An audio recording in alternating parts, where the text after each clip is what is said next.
about a little more bass and a little less treble?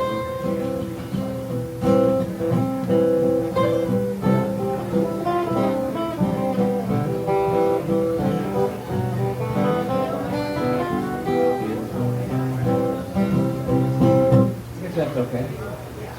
How's that sound? Can you hear me okay? Out there? Thanks. All right, my name's Ron Pandy, and it's a great privilege to be playing here with my friend Slim Edelman, just back from Nashville. This first song called The Bloomer Girls. Now, this is back in 1880s. Amelia Bloomer was a newspaper editor and women's rights activist, and she came up with a style of wearing pants. Pants were discouraged by women, for women back in 1880, and so she came up with this pants-skirt combination, which we call bloomers.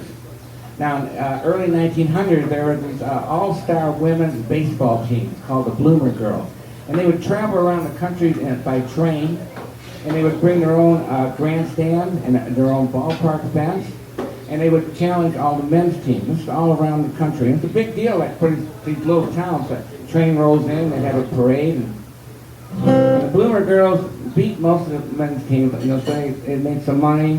They were able to get out of their house, but also they could highlight the right for women to vote. The Bloomer Girls.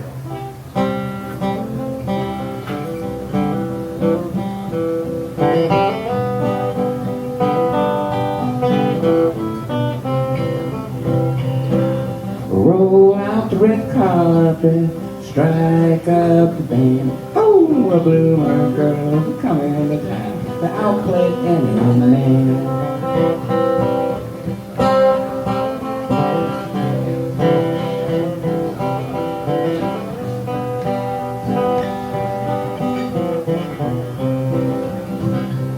It was the early 1900s, baseball's at a fever pitch. The Bloomer Girls train rolled out, they were out to make it rich.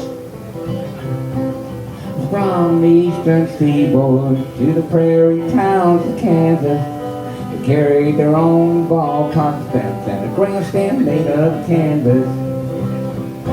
And they challenged any men's team to a game, win or lose, in their Turkish-style harem trousers and high-button shoes. Oh, so roll out the red carpet, strike up the band. Oh, the Bloomer Girls are coming to town to outplay any man.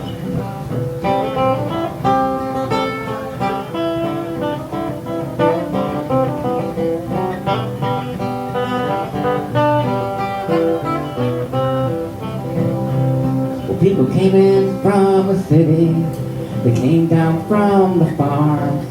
Women dressed their Sunday best and men folk on their arms. And in a game of skill and guile, the men often took the loss, with their wives cheering for the Blues to show the men who's boss. Because women could not vote, could not own land in their own name. Well, the Bloomer Girls are here to say those laws will have to change. Oh, so roll out the red carpet, strike up the band. Oh, the Bloomer Girls are coming to town to outplay any man. Yes, the Bloomer Girls are coming into town to outplay any man.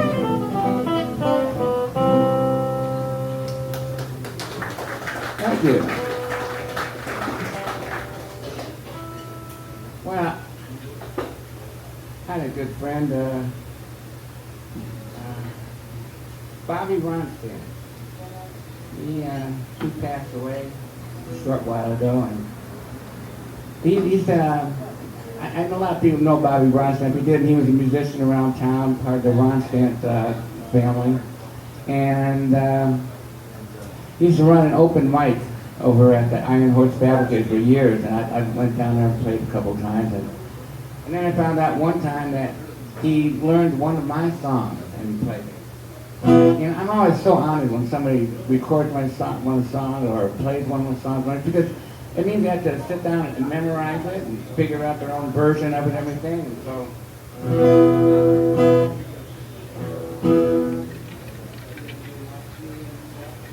This is the song that he picked.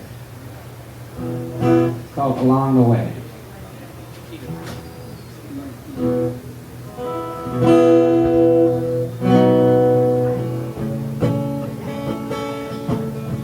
Jimmy's in the jailhouse, serving out a dime. The judge said, son, I've seen you too many times.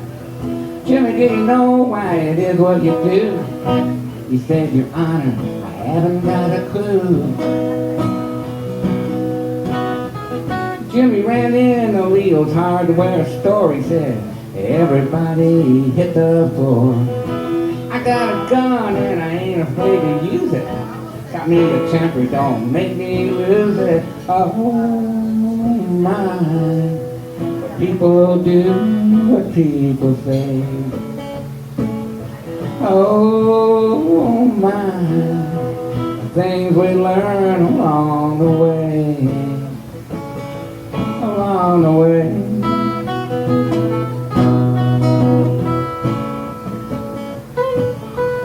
Jimmy asked Jenny to the junior prom. She said, you're not my lead, not where you come from.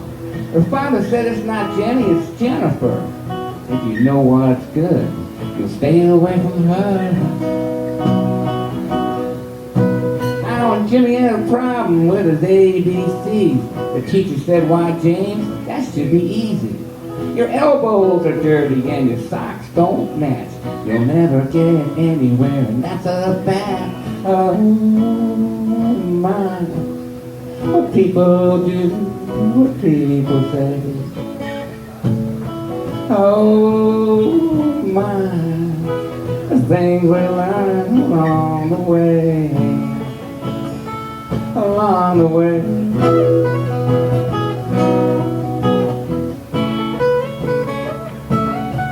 Jimmy told his daddy, don't you hit my mommy. I'm a Power Ranger, and you'll be sorry. I'm gonna run away as soon as I turn 5. You won't miss me, you don't know I'm alive. Thelma met Ray on a downward slide. They let it happen in his pal double wide. Let's call him James, honey, what do you think? He said, it's not my problem. Now fix me a drink.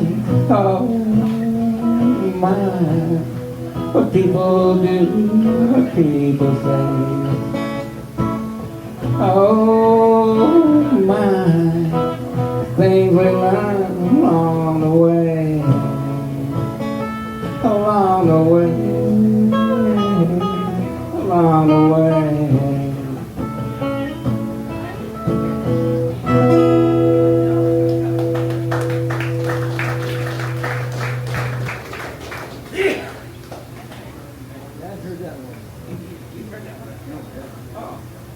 Okay.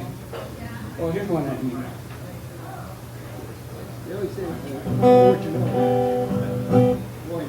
So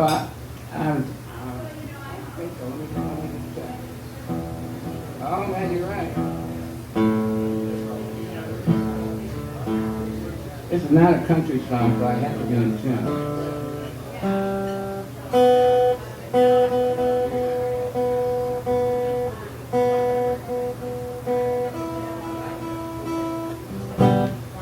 I was a regular all-American kid when I was growing up. And I played basketball, baseball, football, hockey, and I just changed with the season. But I had one special quality. I had deceptive speed. I was slower than I looked. But this song is about the fastest man on earth. Fastest man alive. Cool, Papa Bell.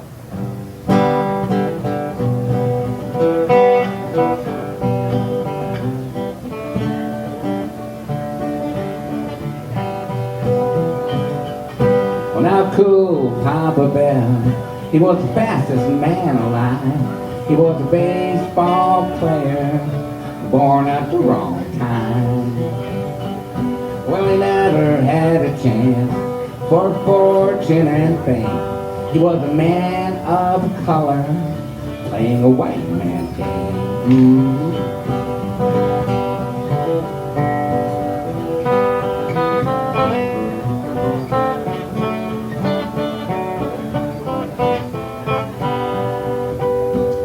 How cool Papa Bell did not smoke, drink, or cuss.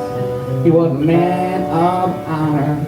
He was every one of us. From every recollection of the man or the myth, not a harsh word was spoken by anyone he played with. Well, cool Papa Bell, fastest man in the park. He could turn off the lights and jump into bed before the room goes dark.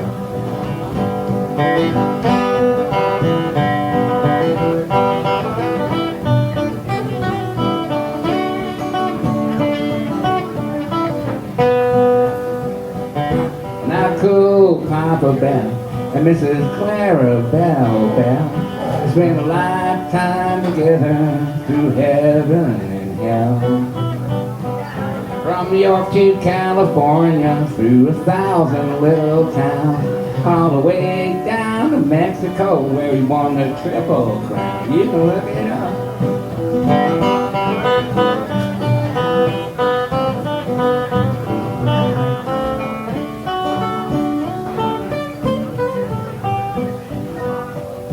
How cool Papa Bell.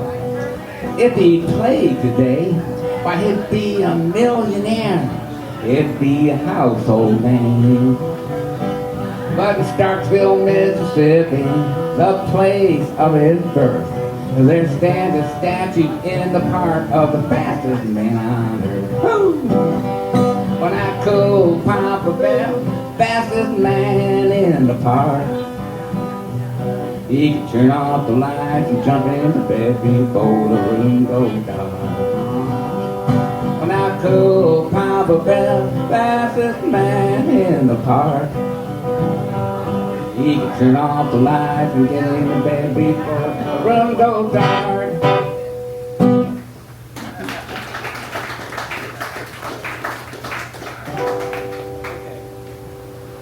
Well, here's one you haven't heard before. Another one. I like words that go together, you know, like this and that, you know, now and then, salt and pepper, I remember that. apples and oranges. I thought, oh, apples and oranges, I could do something with that, you know. Apples, I mean, after all, it's every songwriter's and poet's dream to rhyme the word orange. There ain't no rhyme for it. So I decided to take that challenge. It's called Apples and Oranges.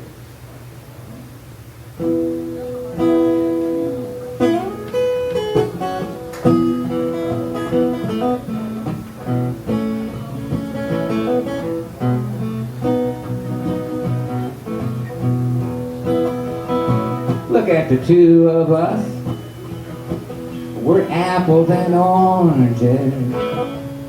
I'm an ornery old cuss. Darling, you're so gorgeous. I can always count on a smile on your face.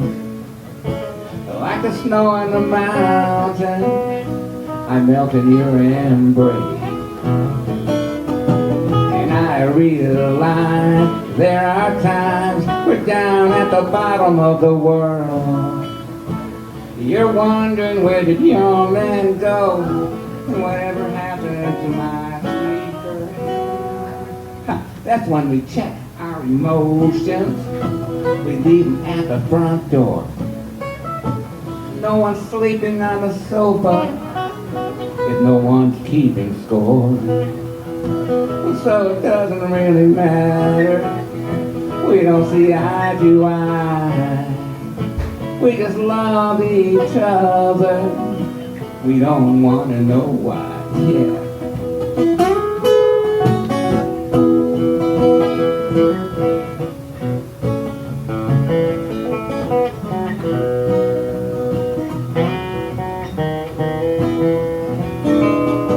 And I realize there are times we're down at the bottom of the world. You're wondering, where did your man go? Whatever happened to my sweet girl? Look at the two of us. We're apples and oranges. I'm an ornery old cuss, I know. But darling, you're still gorgeous. So for better or worse, and that's what love does. In this whole wide universe, there's just the two of us. In this whole wide universe, there's just the two of us.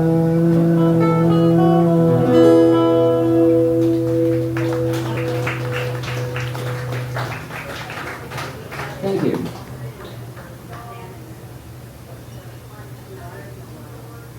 I thought you were singing a song called Fruit Salad. Well, I have a friend here that requested a song. I used to work with him many years ago in a former life.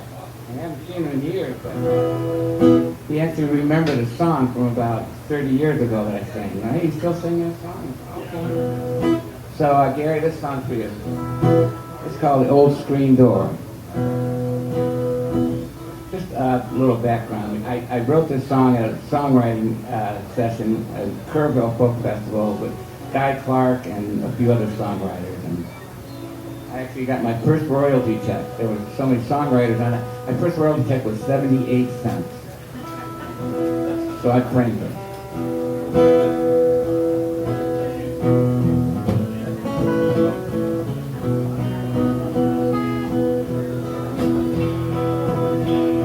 Well, I like the sound of an old screen door. It's something that you don't hear much anymore.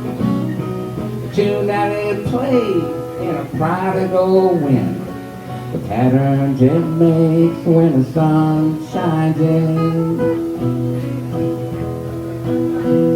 With partners like groceries and clothes off the line, and granddaddy when he said to go to time. Kids want out and dogs want in. They're all doing the screen door dance again. Most of the memories I keep in store all seem to hinge on that old screen door. The slap and the squeak and the scrape on the floor. The sound of an old screen door slap.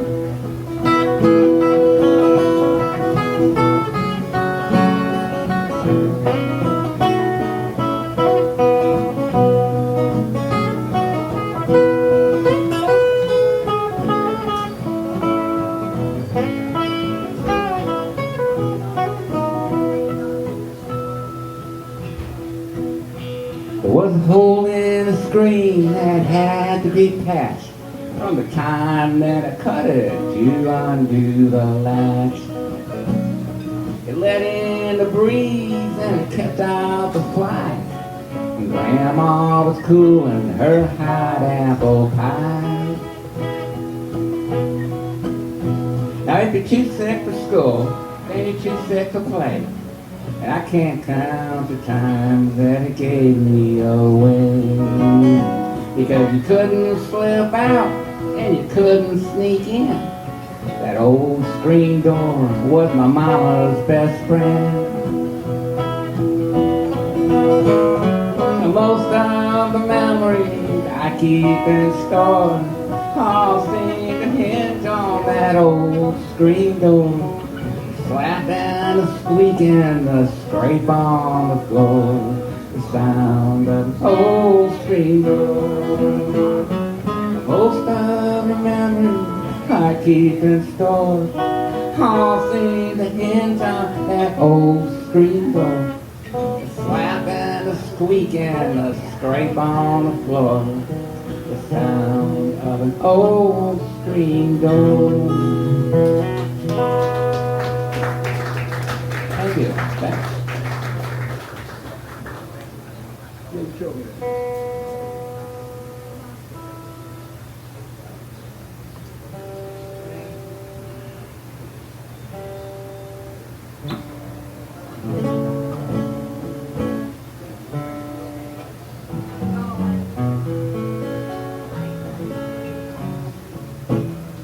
So I got one more song for you.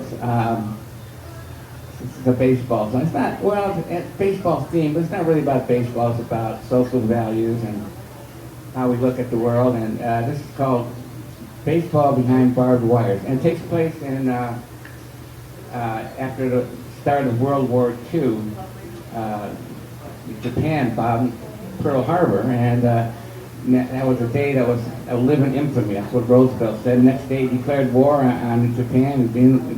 Hey, now we're in the war. Great. But he invoked the Illegal Aliens Act of 1798, and Roosevelt did, and he rounded up all the Japanese Americans on the West Coast. It was 120,000 Japanese Americans. And they built these ramshackle camps, internment camps, and back in the most desolate places, a couple in Arizona, Texas, Wyoming, and 10 camps and all, and they were lined with barbed wire, and that's where the Japanese Americans spent 4 years of the war. This is sung through the eyes of Kenzo Moore. He was the son of Zini, one of the best baseball players in Japan. And baseball basically started out after the Civil War, 1865. But in 1900, it reached over to Japan and became one of their national sports also. So about in the 20s and 30s, there was major league ball players. They would barnstorm in the off season and travel through Japan. So I think that's the only thing you need more to know. So it's called Baseball Behind Barbed Wire.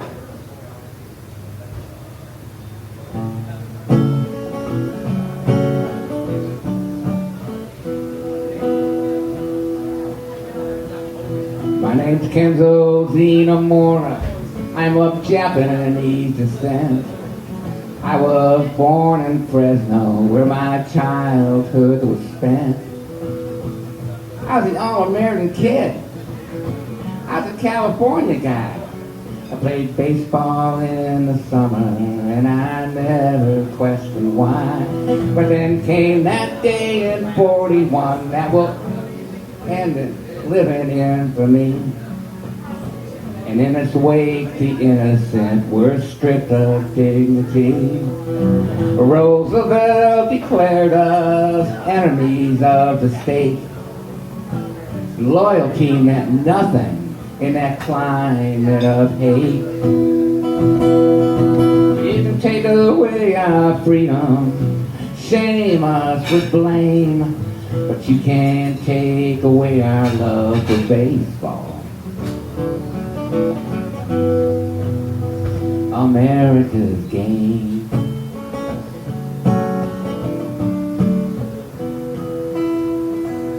Well, they shipped us off to the desert near the Gila River plain, where nothing grows but sage for us in that Arizona terrain. The camp was lined with barbed wire, the land desolate and grim.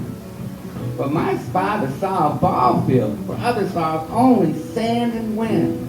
I'm a third-born son of Kenichi, dean of the diamond in Japan. That's him standing next to Babe Ruth, and a picture on our nightstand. He leveled off the sandy field, built a grandstand from lumber scraps, tapped into the water line to irrigate the outfield grass. Oh, the cheers rolled beyond the fence, past the barbed wire's embrace. And for a moment, baseball became our saving grace. Well, you can take away our freedom, shame us with blame, but you can't take away our love for baseball. America's game.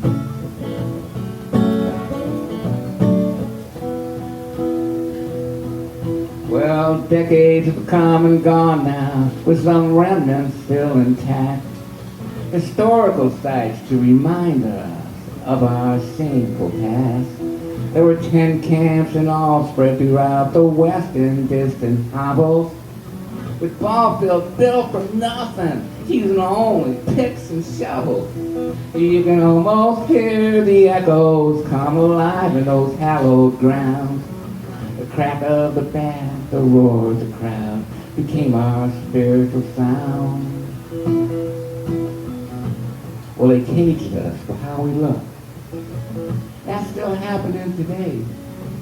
Like the Venezuelan immigrants, our dickhead presidents sent back on the plane. Well, let's tear down the cages that keep us blinded with fear and face the mirror of truth until prejudice disappears.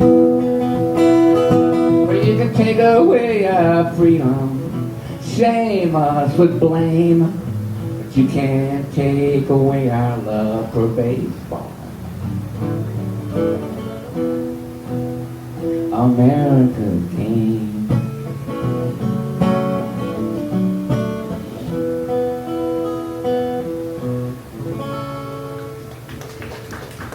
Thank you. Thanks. So that concludes my portion. And we're going to get Mary Beth up here, and she's going to delight you with her song.